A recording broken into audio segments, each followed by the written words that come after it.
Good evening, listeners. Wherever you are right now, alone in your room, driving late at night, or sitting in the dark with only your phone screen to keep you company, I want you to stay with me. Tonight, I'll tell you a story that will make you think twice before looking into your rearview mirror. A story about an ordinary man, an ordinary bus, and a passenger who should have never been there. But before we begin, if you enjoy chilling stories like this, don't forget to like this video, leave a comment with your thoughts, and subscribe to the channel. That way, you'll never miss another nightmarish tale. Now, let's begin. In a quiet little town in West Virginia, life moved slowly. People worked, came home, and repeated the same routines every day. The town was surrounded by forests that seemed endless, and when the mist rolled down from the hills, the streets would look like a scene from another world. In this town lived a man named Thomas Miller. He was the kind of man everyone knew because he drove the school bus that carried the children to and from school. He was friendly, soft-spoken, and always wore a tired smile. To the parents, Thomas was dependable. To the children, he was just the quiet driver who always greeted them with a nod. Thomas lived alone in a small wooden house at the edge of town. His life had been marked by loss. His wife had died many years ago, and they had never had children. The silence of his house often felt heavier than he could bear. So he found comfort in the noise of the bus engine and the chatter of kids in the morning. Although his neighbors admired his patience and his kindness, they also whispered about how lonely he must have been. Sometimes on quiet nights, Thomas would sit by his window and stare into the woods as if searching for something or someone he had lost long ago. As autumn deepened, the days grew shorter and the nights colder. The leaves turned red and gold, falling into the roads that Thomas drove every day. For him, the changing seasons meant only one thing: more mist on the forest roads at night. He hated the mist. It made everything look different. Shadows grew longer, shapes moved where they shouldn't, and the silence of the woods felt alive. One late evening, Thomas finished dropping off the last group of children. The bus was empty, and the road home stretched out in front of him. The forest was unusually dark that night, the headlights barely enough to cut through the fog curling between the trees. The only sound inside the bus was the steady hum of the engine mixed with the faint squeak of the wipers brushing away the drizzle. Thomas was tired, but it was a familiar kind of tiredness, the kind that made him feel alive, knowing tomorrow would just be the same. He gripped the wheel and thought about going home to heat up some soup. But then, something caught his eye. Through the rearview mirror, Thomas noticed something impossible. In the very last row of seats, where no one should have been, sat a man. He was dressed in a dark, old-fashioned suit, the kind Thomas had only seen in black and white photographs. His face was pale, almost gray, and his eyes stared straight ahead without blinking. Thomas blinked, rubbed his eyes, and looked again. The figure was still there. His heart began to pound so hard he could feel it in his throat. He knew every seat had been empty when he pulled away from the last stop. He knew it. "Hey," Thomas called out, trying to sound braver than he felt. His voice echoed through the hollow bus. "Who's back there?" The man didn't move. He didn't even flinch. A chill crept down Thomas's spine as he slowed the bus and pulled it to the side of the road. He turned around quickly, his hands trembling on the steering wheel. The seat was empty. For a long moment, Thomas just sat there staring into the darkness of the bus. His breathing was shallow, his chest tight. He wanted to believe it was just his tired eyes, maybe a trick of the fog, but deep down he knew what he had seen. Trying to shake it off, Thomas turned the bus back onto the road. The engine roared again, but the comfort it once brought him was gone. Every few seconds, his eyes darted to the mirror. The empty rows of seats looked darker than usual, like they were waiting for someone or something to fill them. When he finally reached the garage, Thomas parked the bus and climbed down with shaky legs. The night was quiet, too quiet, the mist swallowing every sound. He hurried home, trying not to look back. But as he unlocked his door, he felt it, the heavy sensation of being watched. He turned his head slowly toward the woods. Through the shifting mist, he thought he saw the faint outline of a man standing among the trees, still and silent. Thomas shut the door quickly and locked it. He leaned against it, his heart racing. He didn't want to admit it, not even to himself, but he knew this was only the beginning. That night, Thomas barely slept. Every creak of the wooden house, every groan of the wind outside felt like footsteps approaching his door. He lay in bed with his eyes wide open, replaying the image of the pale man sitting in the back row of his bus. The next morning, he tried to convince himself it had been a dream. Perhaps exhaustion had caught up with him. He drank his coffee, went to the garage, and forced a smile at the mechanic as if nothing had happened. But the moment he sat in the driver's seat, the unease returned. All day long, Thomas caught himself glancing at the rearview mirror. The bus was filled with children laughing and shouting, yet he couldn't shake the feeling that someone else was riding with them. A presence, silent and heavy, lingered in the background. By evening, after the last child stepped off, his fear returned in full force. As he drove down Old Mill Road, the mist grew thicker, wrapping the bus in its ghostly veil. Thomas gripped the wheel tighter, whispering under his breath that he just needed to get home. Then it happened again.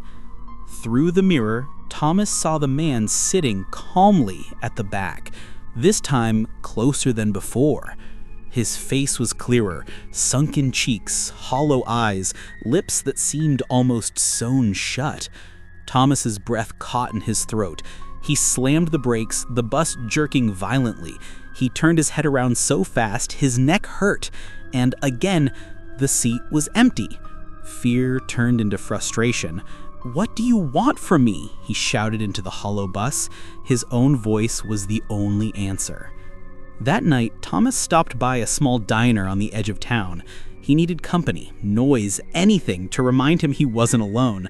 The waitress, an older woman named Mary, noticed his pale face and trembling hands. "You okay, Thomas? You look like you've seen a ghost," she said with a laugh. Thomas tried to smile, but the words cut too close. He left the diner early, unable to eat. As he stepped outside, he froze. Across the street, under the dim glow of a flickering lamp, stood the man in the suit, still watching. Thomas blinked, and the man was gone. He stumbled home that night, locking his door and shutting the curtains tight, but no matter how many times he checked, he still felt eyes on him. Over the next few days, the haunting worsened. Thomas began hearing faint footsteps inside the bus when no one was there. At first, they were distant, like someone walking down the aisle. Then they grew louder, closer, until it sounded like someone was standing right behind him. One night, as he drove through the storm, the radio on the bus crackled to life. A distorted voice whispered his name, drawn out and broken. "Thomas." He yanked the power to the radio, but the whisper didn't stop. It grew clearer, now coming from behind him.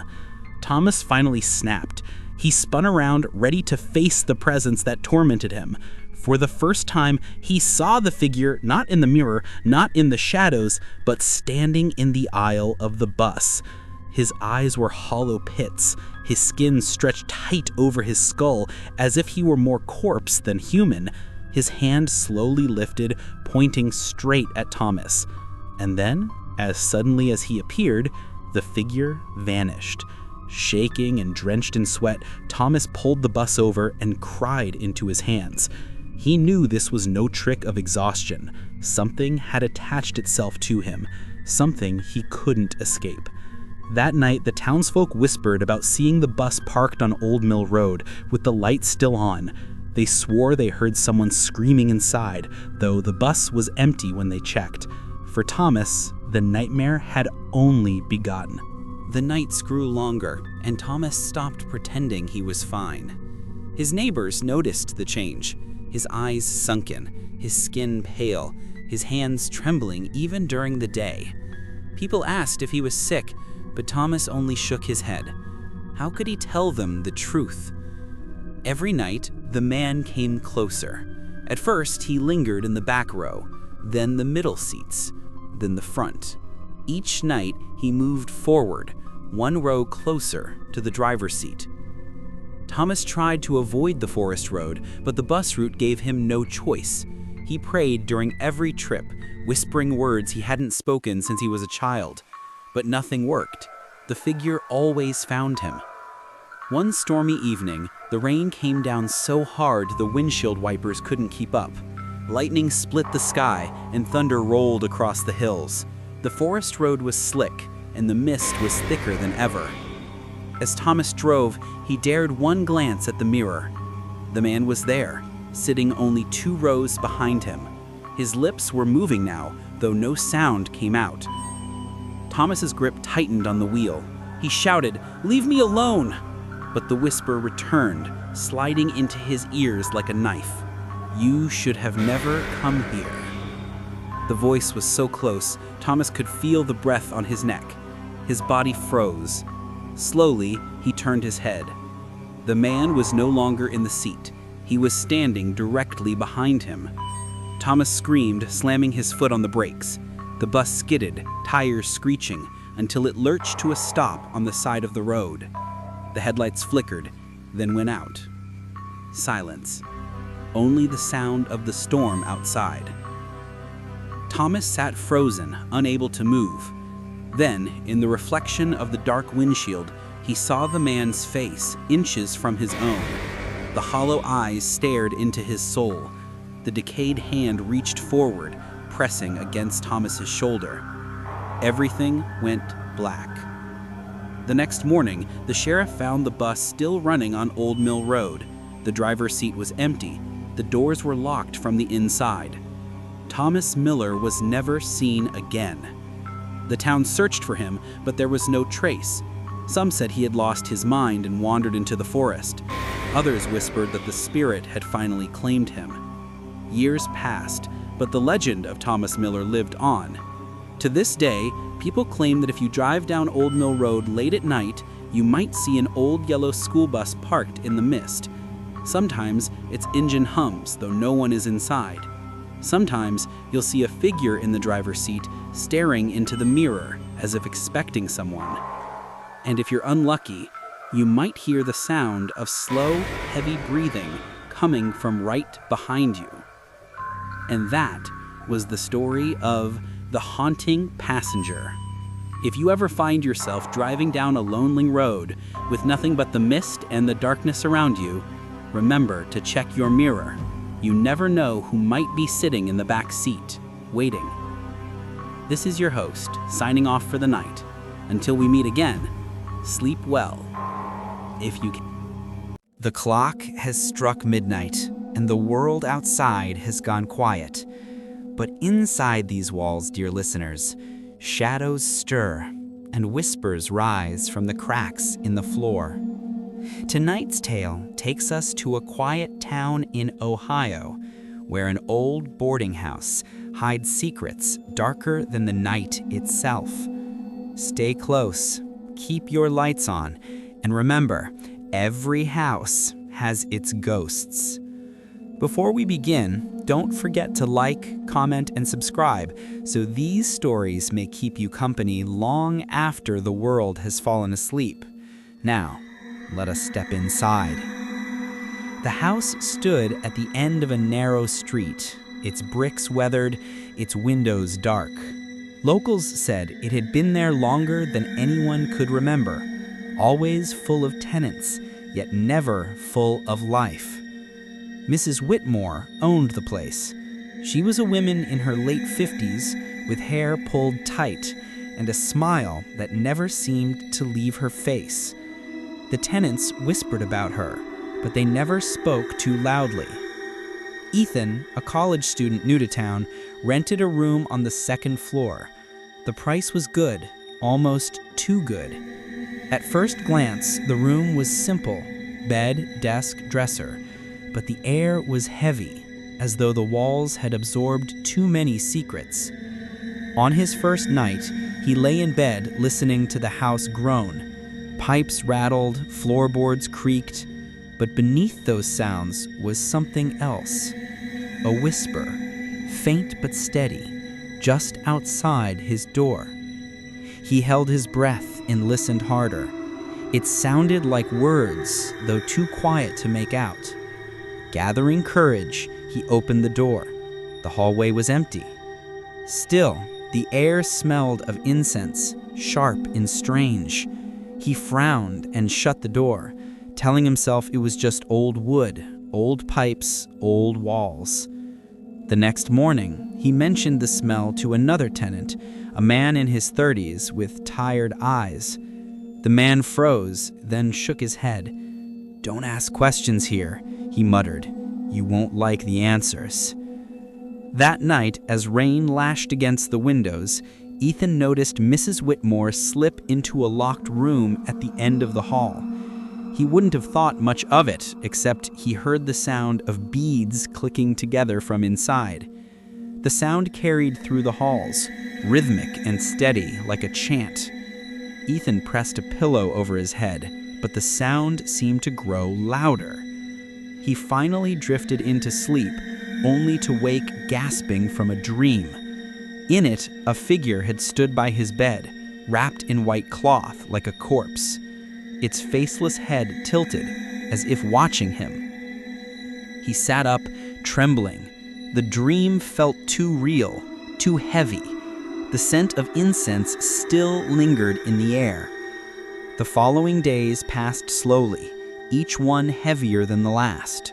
The other tenants avoided conversation, walking the halls in silence. One night, his door creaked open on its own. Cold air rushed in. Standing in the doorway was the figure from his dream, its shroud stained with earth. He froze. The figure drifted closer, its hands twitching beneath the cloth. He tried to scream, but his voice caught in his throat. The figure reached for him, then vanished. The air went still. His heart hammered, and sweat poured down his face. The next morning, Mrs. Whitmore greeted him with her usual smile. "Sleep well?" she asked. He said nothing. Later that day, Ethan searched the house. In a drawer in the common room, he found old photographs of past tenants. Their faces had been scratched away, burned or blurred. But one picture stopped him cold.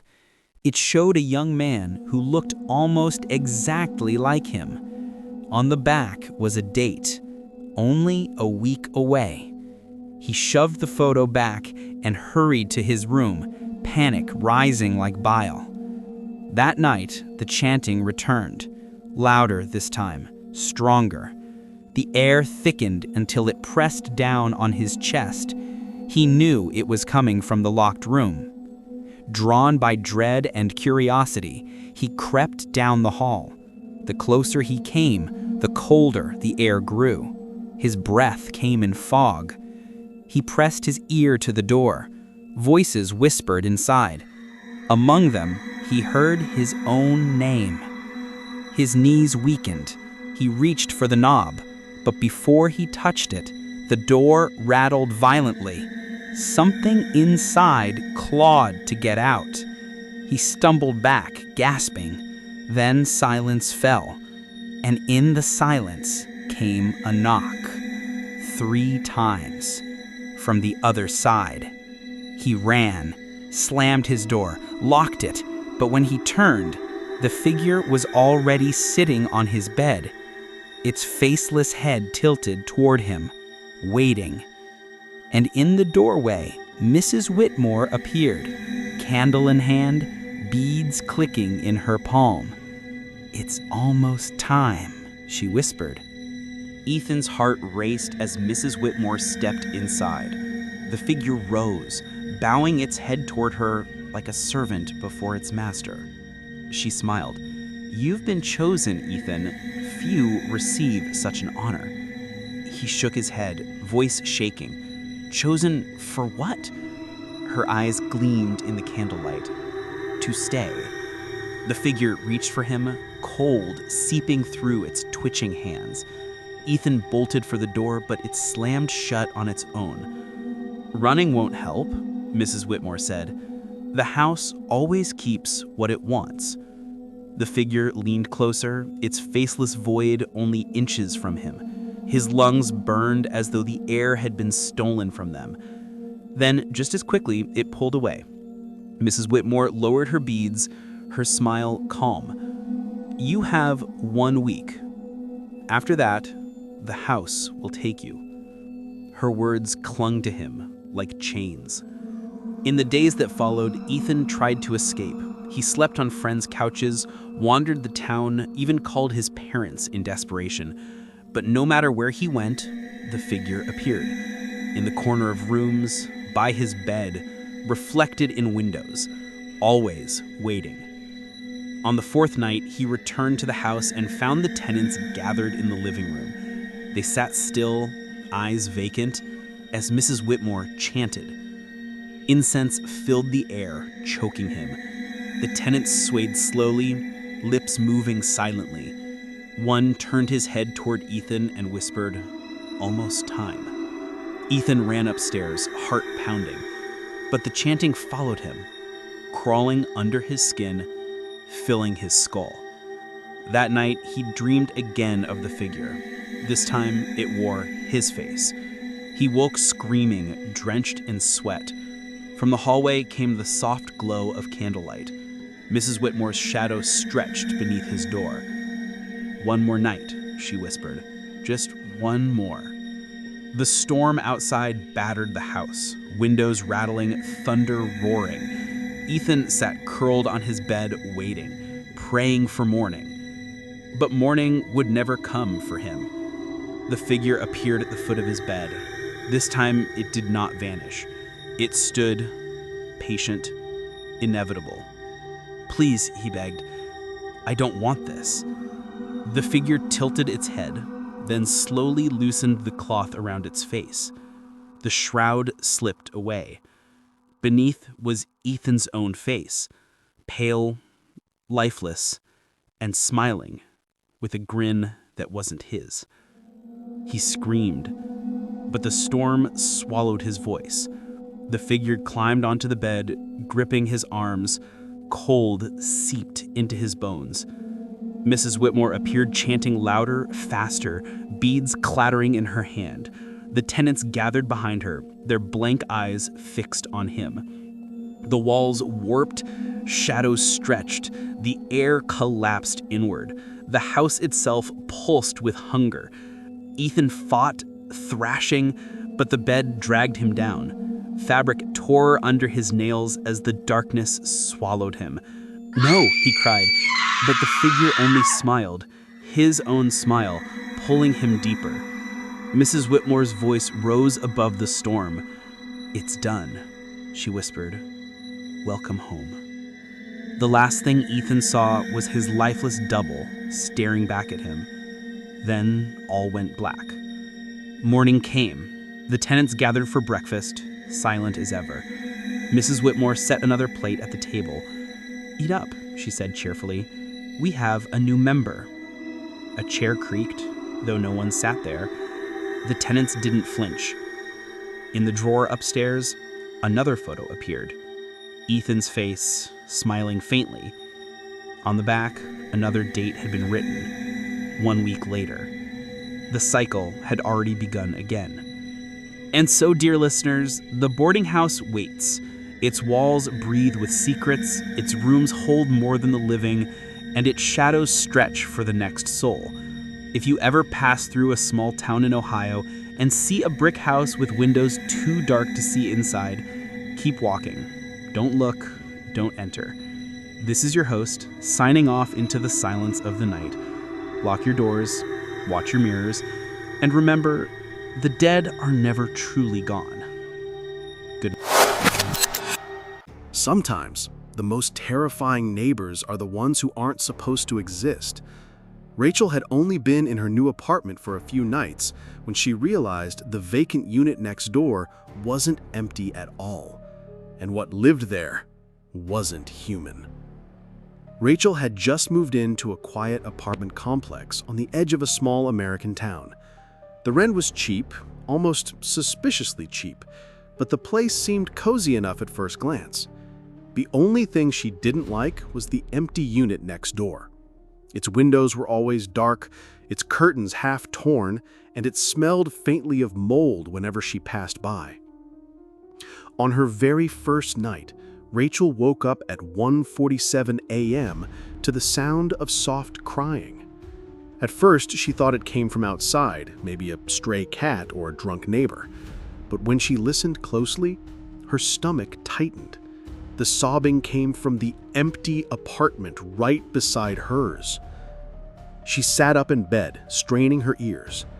The sobbing wasn't just random, it was the sound of a woman weeping, broken and heart-wrenching, as if mourning something unbearable. Rachel grabbed her phone and opened the apartment's group chat, typing, "Hey, is anyone in Unit 12B right now? I thought it was vacant." A few minutes later, a reply appeared from an older tenant named Mrs. Keller. "12B's been empty for months, dear. Don't worry about it. Maybe you just heard the wind." But Rachel knew what she heard wasn't the wind. The sobs had a rhythm, a pain that no breeze could imitate. She lay back down, pulling the blanket over her shoulders, trying to ignore the chill that seeped into her bones. Just when she was about to drift back to sleep, she heard another sound. Knocking, not on her door, but from the wall they shared with 12B. 3 slow knocks, followed by silence. Then 3 more. Her breath caught. She whispered to herself, "It's empty. Nobody's there. Nobody." But the knocking continued, steady and deliberate, as if whoever or whatever was inside knew she was listening. Rachel forced herself to turn on the lamp. The warm glow did little to ease her nerves. Her cat, Milo, arched his back and hissed at the wall, his fur standing on end. Animals always sense things humans couldn't. "Enough," Rachel muttered, grabbing her headphones. She played soft music to drown out the noise, but deep down, she knew the sound wasn't gone. It was only being masked. By morning, the apartment felt normal again. The sun shone through her curtains, and the crying was gone. But Rachel couldn't shake the feeling that the night had left something behind. A shadow. A presence. Watching. Waiting. The second night was worse. Rachel returned home from work exhausted, but as soon as she stepped into the hallway leading to her apartment, she froze. The door to 12B, the supposedly vacant unit, was cracked open just a few inches. Her first thought was that maybe the landlord had finally sent workers to fix the place, but when she leaned closer, her blood turned cold. From inside came the faint sound of a woman humming, low and eerie, almost like a lullaby. "Hello?" Rachel called softly, her voice trembling. The silence that followed was suffocating. She quickly hurried into her apartment and locked the door. That night, Rachel tried to convince herself it was just her imagination. She cooked dinner, turned on the TV, and tried to relax. But Milo refused to leave her side, his eyes fixed on the door as if expecting someone, or something, to walk in. When she finally went to bed, Rachel lay staring at the ceiling. Just as sleep began to pull her under, she felt a weight settle on her chest. Her eyes snapped open. Hovering above her was a pale woman with long black hair covering her face. Her mouth opened unnaturally wide, releasing a guttural moan that rattled the walls. Rachel couldn't move. Sleep paralysis, she thought desperately. It's just sleep paralysis. But then the woman leaned closer, her hair brushing against Rachel's cheeks, and whispered, "Help me." Suddenly, Milo leapt onto the bed, hissing and clawing at the air. The figure recoiled, vanishing into the shadows of the room. Rachel gasped, her body finally free to move. She sat up, trembling, drenched in cold sweat. There was no more sleep that night, only fear and the echo of a voice begging for help. The next day, Rachel decided to confront the landlord, Mr. Thompson. She found him in the office downstairs, a heavy-set man with tired eyes and a habit of avoiding questions.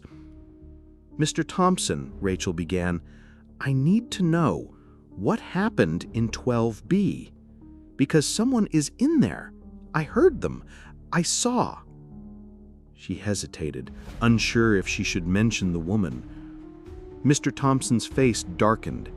He looked around to make sure no one else was listening before sighing. "You shouldn't ask about that apartment. Some things are better left alone." "That's not an answer," Rachel snapped. "I'm not imagining this. Tell me the truth." Finally, he relented. "Years ago, a young woman lived there. She was, different, kept to herself. One night, neighbors heard screaming, but by the time police arrived, she was gone. No body was ever found, just blood and something else." Rachel's throat tightened. "Something else?" Mr. Thompson rubbed his temples.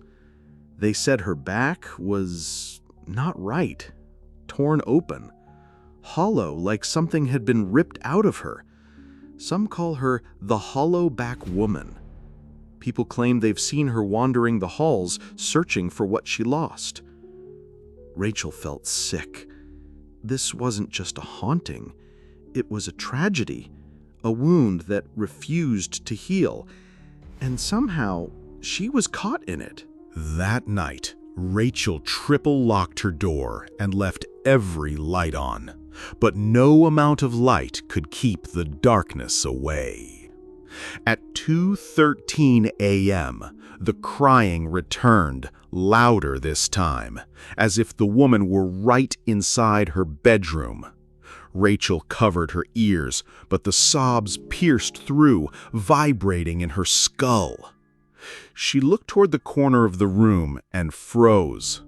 The woman was standing there, her back turned. Rachel's breath hitched as she realized the rumors were true. The woman's back was split open, gaping and hollow, as if her spine and organs had been stolen. Milo hissed and darted under the bed, but Rachel couldn't move. The woman slowly turned her head, revealing a face pale as death, eyes black and bottomless. Her mouth opened, releasing a chilling cry that shook the apartment. Rachel screamed, throwing a lamp at the figure, but it passed right through her. The hollow-back woman vanished, leaving only the stench of decay behind. Shaking, Rachel grabbed her phone and tried to call someone, anyone, but the screen only showed static, flickering as if the signal itself was being devoured. When the phone finally lit up again, a message appeared across the cracked screen. 4 words burned into the glass. "She will find you." Rachel couldn't stay silent any longer. She returned to Mrs. Keller, the elderly neighbor who had first told her the unit was empty. This time, Mrs. Keller spoke with trembling lips. "She was a tenant here, years ago. Her name was Anna. She got involved with the wrong man, a violent one. They say he locked her in that apartment and did things, unspeakable things. One night she tried to escape, but instead she died. No one ever found her body, but her spirit never left." Rachel's stomach turned as the story sunk in. The haunting wasn't just random. It was fueled by pain, betrayal, and rage. She cries because she's still trapped, Mrs. Keller whispered. She knocks because she wants to be let out, but if you open that door, she'll take you with her. That night, Rachel heard the knocking again, louder, more desperate. She pressed her back against the wall, tears streaming down her face. "Please," a voice whispered through the plaster, "let me in." Rachel clutched Milo to her chest, whispering, "No, no, I won't." But deep inside, she knew the haunting was only growing stronger. On the 6th night, Rachel decided to leave. She packed her bags, her hands shaking, and tried to ignore the constant sobbing from 12B. But when she opened her front door, she froze. The hallway stretched unnaturally long, the exit disappearing into endless darkness. Behind her, the door to 12B creaked open. Rachel turned slowly, heart pounding.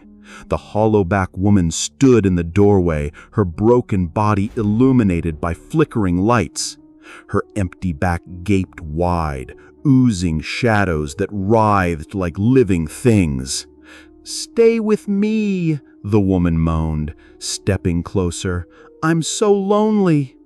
Rachel screamed and ran, but no matter how far she went, the hallway looped back to the same spot, right in front of 12B. The woman was waiting, her arms outstretched. Milo darted forward, his fur bristling, hissing at the figure. For a brief second, the woman recoiled, her form flickering. Rachel saw her chance. She forced the door to the stairwell open and bolted down, never looking back. She didn't stop running until she was out of the building, gasping in the cold night air. The next morning, Rachel returned with the police. But when they checked 12B, the apartment was completely empty. No furniture, no signs of life, just a rotten smell and a single word scratched into the wall: Rachel. Rachel never went back, but sometimes, late at night, when she tries to sleep in her new home, she swears she still hears it, the soft, sorrowful crying of a woman weeping through the